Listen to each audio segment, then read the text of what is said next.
Hey, what's up guys?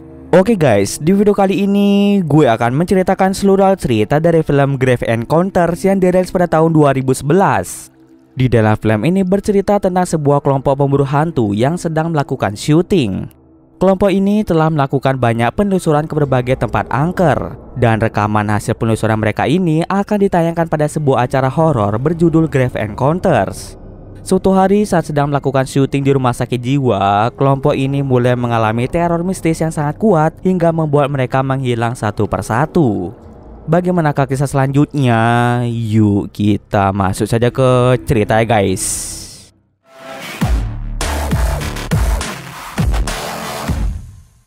Film ini diawali dengan memperlihatkan seorang eksekutif produser bernama Jerry Hartfield. Jerry memiliki sebuah rumah produksi film di California yang berfokus pada genre horor. Film yang diproduseri oleh Jerry selalu menonjolkan sisi realitas agar para penonton ikut merasakan apa yang terjadi di dalam film horor tersebut. Di sebuah sesi wawancara yang dilakukan pada tanggal 20 Maret 2010, Jerry menyatakan bahwa dia sedang bekerja sama dengan kelompok pemburu hantu bernama Grave Encounters. Akan tetapi Grave Encounters tiba-tiba saja menghilang tanpa jejak. Grave Encounters ini merupakan sebuah kelompok pemburu hantu yang bekerja sama dengan Jerry dalam menayangkan series penelusuran tempat angker dengan judul acara yang sama dengan nama kelompok mereka, yaitu Grave Encounters. Grave Encounters terdiri dari 3 orang, yaitu Lance sebagai pemimpin kelompok dan 2 anggotanya yang memiliki peran masing-masing, yaitu Matt dan Sasha. Jerry sendiri sangat senang menemukan kelompok Grave Encounters yang suka melakukan penelusuran ke berbagai tempat angker. Saat ini, Jerry telah merilis 5 episode dalam series penelusuran Grave Encounters.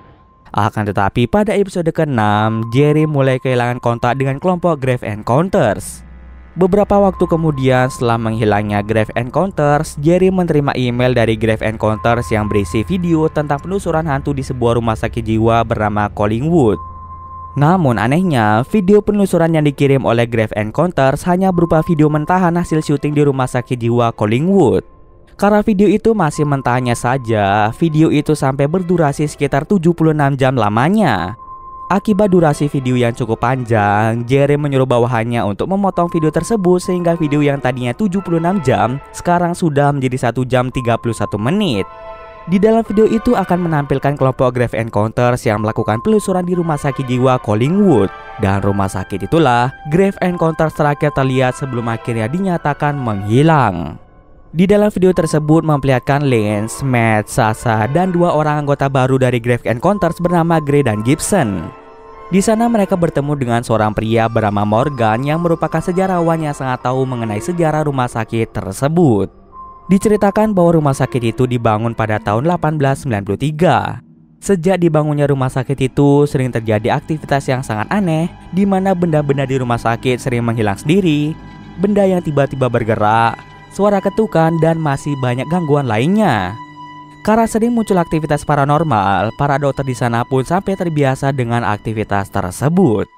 Di rumah sakit itu sendiri terlihat seperti tempat pembuangan bagi para anggota keluarga yang malu karena memiliki keluarga yang gila. Pasien sakit jiwa yang ada di rumah sakit itu bahkan mendapatkan perilaku yang tidak sepantasnya. Kondisi mereka sangat-sangat memprihatinkan. Di tempat itu juga pernah terjadi kasus pembunuhan yang dilakukan oleh para pasien sehingga menewaskan salah satu dokter bernama Arthur. Setelah mendengar seluruh cerita mengerikan di rumah sakit itu, Lance langsung bertemu dengan seorang pria bernama Kenny yang dulunya merupakan pengurus di rumah sakit itu. Kenny lah yang akan mengantarkan mereka untuk berkeliling ke semua ruangan yang ada di rumah sakit itu. Saat Lance dan timnya tiba di pintu depan, mereka melihat tulisan Death Awaits yang artinya kematian menunggumu. Tanpa berlama-lama lagi, Kenny langsung membuka gembok di pintu itu dan langsung mengajak mereka semua untuk berkeliling. Kenny mulai menuntun mereka menuju ke spot yang dirasa paling angker. Spot yang pertama Kenny datangi terletak di lantai 4, yaitu ruangan yang memiliki banyak jendela, di mana di tempat itu satu persatu jendela sering terbuka dengan sendirinya. Kemudian spot yang kedua, Kenny membawa mereka menuju lantai 3, lebih tepatnya di sebuah kamar pasien yang penuh akan coretan di tembok. Dulu di tempat itu sering terdengar suara bisikan yang memaksa para pasien untuk menuliskan kata-kata aneh di tembok. Kemudian spot yang ketiga, Kenny langsung membawa mereka menuju ke sebuah kamar mandi di lantai 3, di mana di tempat itu terdapat seorang wanita yang melakukan bunuh diri di bathtub dengan cara menyayat tangannya sendiri. Dan spot yang terakhir berada di terowongan bawah tanah di mana sering muncul suara-suara misterius. Setelah mengunjungi spot yang dirasa angker, mereka mulai memasang beberapa kamera di spot-spot tersebut. Window cam, good to go.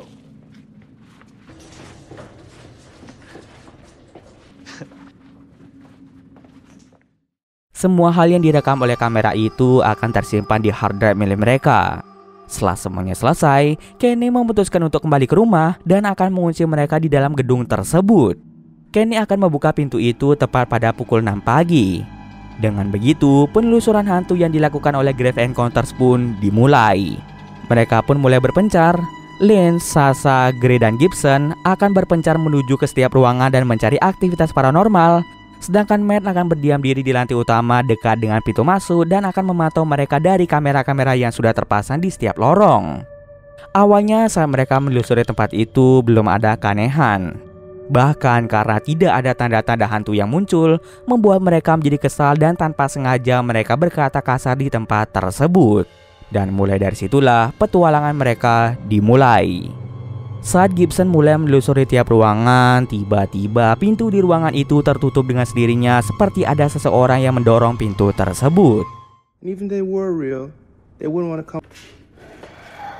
What the fuck was that? Awalnya Gibson mengira bahwa itu adalah ulah dari teman-temannya. Tapi setelah dicek, tidak ada tanda-tanda dari siapapun. Gibson langsung mengambil walkie-talkie dan mulai menyuruh mereka untuk datang ke lokasinya saat ini. Saat Liz melihat rekaman yang direkam oleh Gibson, terlihat kalau pintu itu terbanting dengan sendirinya. Dengan begitu, Liz menjadi sangat tertantang untuk mencari tahu keberadaan dari hantu tersebut. Mereka semua mencoba untuk berkomunikasi dengan hantu itu, tapi sayangnya mereka tidak menemukan tanda-tanda kehadiran dari makhluk halus. Merasa sangat kesal lagi dan lagi, Liz berkata kasar. Baru saja berkata kasar, tiba-tiba muncul suara keras yang ternyata berasal dari tempat tidur pasien yang terbalik begitu saja. The fuck was that? What the? Holy shit. Mereka pun menjadi merinding karena hal tersebut. Tidak hanya itu saja, mereka mendengar suara langkah kaki dari lantai atas. Oleh karena itu, mereka pun langsung pergi ke lantai atas untuk mencari keberadaan makhluk halus. Saat sedang menggunakan alat untuk mendeteksi hantu, tiba-tiba saja rambut dari Sasha ditarik oleh makhluk tak kasat mata. Merasa sangat ketakutan, mereka semua pun memutuskan untuk kembali ke tempat Matt. Di sana, mereka mulai berdiskusi lagi, apakah mereka akan melanjutkan investigasi kali ini atau berhenti sampai di situ saja. Dengan kesepakatan bersama, mereka lebih memilih untuk menghentikan investigasi kali ini karena mereka merasa penunggu di tempat ini marah karena kehadiran mereka. Tapi mereka harus menunggu sampai pukul 6 pagi agar Kenny datang membukakan pintu untuk mereka. Mereka pun mulai mengemasi semua barang-barang termasuk Matt yang mulai mengambil semua kamera yang terletak di beberapa ruangan. Saat ingin mengambil kamera di ruangan yang penuh jendela, tiba-tiba Matt merasakan hawa yang sangat tidak mengenakan. Dan tiba-tiba saja sesuatu terjadi pada Matt. Kembali lagi ke lantai utama, mereka tengah menunggu Matt yang tengah mengambil kamera di lantai atas. Mereka mencoba menghubungi Matt melalui walkie-talkie, akan tetapi Matt tidak menjawab panggilan tersebut. Sadar kalau terjadi sesuatu pada Matt, mereka pun mulai mencari keberadaan dari Matt. Saat tengah berpencar, tiba-tiba Gibson didorong oleh sesuatu yang menyebabkan dirinya jatuh dari tangga. Gibson berteriak sangat kencang sehingga teman-temannya langsung datang ke tempat Gibson. Gibson bercerita bahwa terdapat sosok misterius yang mendorongnya dari tangga. Mereka pun sadar bahwa penunggu di tempat itu sangat marah karena kehadiran mereka. Oleh karena itu, Gibson dan Lynch berencana untuk mendobrak pintu keluar dengan menggunakan kasur pasien. Saat mendobrak pintu keluar, anehnya pintu keluar itu berubah menjadi lorong yang sangat gelap. Di situ, mereka menjadi bingung dengan apa yang terjadi. Di sana pula mereka melihat tulisan Dead Awaits yang merupakan tulisannya sama seperti di pintu depan saat mereka masuk ke dalam gedung tersebut. Mereka pun mulai berkeliling di tempat itu, tapi mereka tidak bisa menemukan satu pun jalan keluar. Bahkan saat mereka pergi ke rooftop, anehnya ada tembok yang menghalangi. Gibson pun tidak tinggal diam. Dia mencoba mendobrak sebuah jendela yang terpasang besi, namun hal itu percuma saja dilakukan. Saat Sasha melihat jam, ternyata jam sudah menunjukkan pukul 8:30 pagi. Tapi anehnya, kenapa di luar gedung masih terlihat sangat gelap dan sama sekali tidak ada sinar matahari. Karena mereka semua sudah sangat lelah dan kelaparan, mereka pun memutuskan untuk beristirahat sejenak. Saat mereka terbangun, Sasha merasakan sakit di bagian punggung, dan ketika dicek ternyata terdapat luka yang membentuk tulisan Hello. Setelah selesai beristirahat, mereka langsung melanjutkan perjalanan untuk mencari jalan keluar. Mereka sudah berjalan selama berjam-jam, namun mereka belum menemukan tangga maupun jalan keluar. Kemudian di sebuah lorong, mereka secara tidak sengaja melihat sosok yang lewat. Ketika dicek, ternyata itu adalah sosok perempuan penunggu di tempat tersebut. Melihat betapa mengerikannya hantu itu, mereka pun langsung ketakutan dan berusaha sekuat tenaga untuk mencari tempat persembunyian. Tapi sayangnya dalam aksi pelarian itu, Gray menghilang begitu saja. Di sisi lain memperlihatkan Gray yang tengah sendirian di sebuah lorong yang sangat gelap. Tiba-tiba saja Gray diserang oleh sosok hantu yang menyebabkan Gray pun tewas di tempat.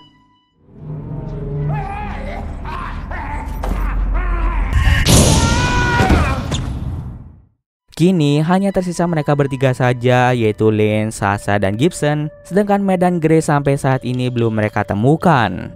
Tak lama kemudian mereka pun ketiduran karena saking lelahnya berjalan terus-menerus. Ketika terbangun, Lance, Sasha, dan Gibson dibuat kaget karena terdapat sebuah label di tangan mereka. Label itu biasanya digunakan untuk menandai pasien yang gila di rumah sakit itu. Karena tak ada gunanya berdiam diri, mereka bertiga melanjutkan perjalanan mencari jalan keluar sekaligus mencari Matt dan Gray yang menghilang entah kemana. Saat tengah berkeliling, tiba-tiba dari belakang muncul tangan yang mencoba menyerang Sasha.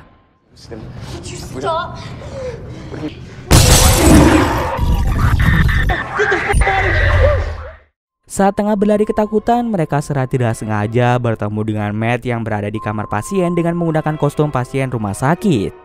Dia hanya terdiam saja dan merasa sangat-sangat ketakutan. Kemudian mereka langsung membawa Matt menuju ke sebuah ruangan untuk berlindung. Di ruangan tersebut, Sasha memberitahu Lance bahwa dirinya tidak enak badan. Maka dari itu, Lance menyuruh Sasha untuk beristirahat terlebih dahulu. Saat terbangun, mereka dikejutkan oleh banyak tangan yang muncul di atas plafon. Mereka berlari dengan cepat sampai tibalah mereka di kamar mandi.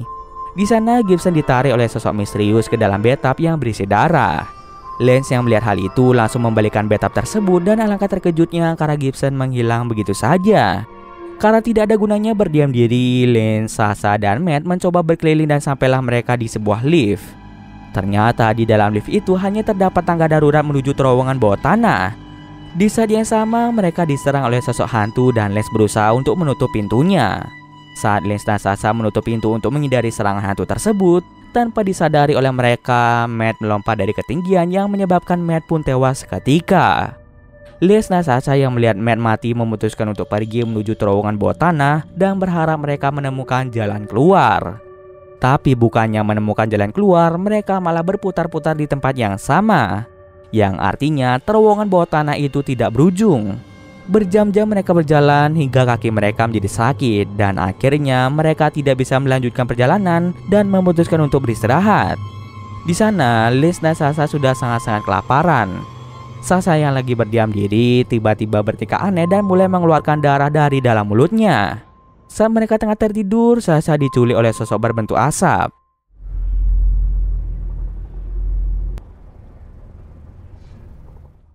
Hal tersebut membuat Lance menjadi panik karena dia telah kehilangan Sasha. Kini Lance pun hanya sendirian saja di tengah kegelapan. Lance yang sudah sangat-sangat kelaparan memutuskan untuk memakan tikus. Setelah selesai makan, Lance langsung tidur karena dia tidak tahu harus pergi kemana. Saat Lance terbangun, tepat di depan matanya Lance melihat sebuah pintu. Lance pun menjadi bingung mengapa tiba-tiba saja muncul pintu di hadapannya. Karena penasaran, Lance pun memasuki pintu tersebut. Ketika masuk lewat pintu itu, Lance hanya melihat ruangan operasi milik Dr. Arthur yang di dalamnya berisi banyak hal tentang ritual okultisme. Di sana juga Lance melihat penampakan Arthur bersama perawat lainnya yang tengah melakukan operasi lobotomi pada pasien.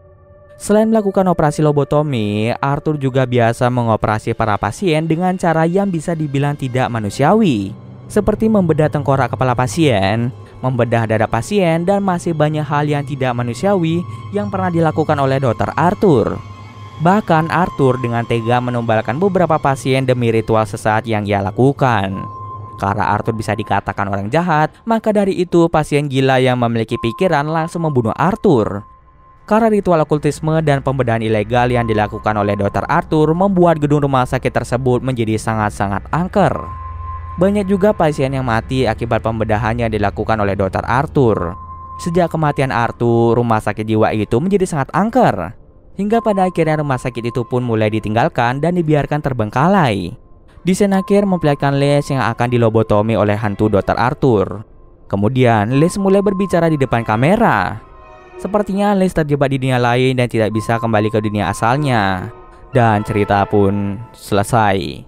Oke, mungkin sekian dulu video kali ini. Jika ada kesalahan gue mohon maaf. Oke, see you next video guys.